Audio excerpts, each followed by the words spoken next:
I'm interested in ways of sense making and of making worlds that are more generous, right? And that are grounded in embodiment, and that are making space in a concrete way for this multiplicity of temporalities and multiplicity of histories and lived experience. And I engage with different kinds of artists who work in different media. So it's not just theater. And I'll give an example. For instance, we just talked about plastics. In that chapter, I turned to this beautiful, beautiful film by Chris Jordan called Albatross. And I read it through the lens of a theatrical performance. It's a film. It's a beautiful film that is looking at plastic pollution on this island in the middle of the Pacific, Midway, this island called Midway, where albatrosses have been found, as Chris says, all of them have plastic in them. The good news is they're not all dying from them, but many are dying.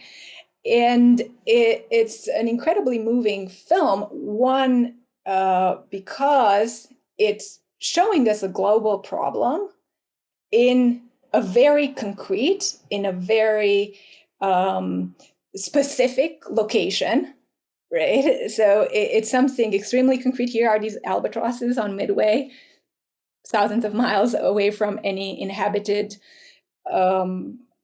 territory or any inhabited land.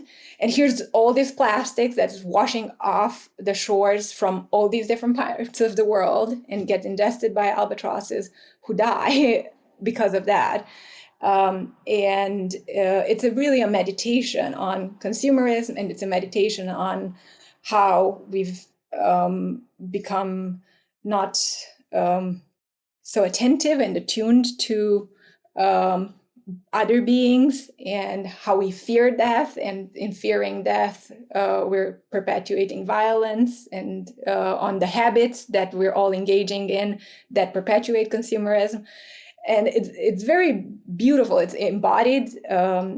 Chris, the filmmaker, is part of this film, and he's also reflecting on what it means to hold these albatrosses literally in your hand as they're dying. It's an incredibly moving film. I'm just giving you an example. So there's this embodied dimension.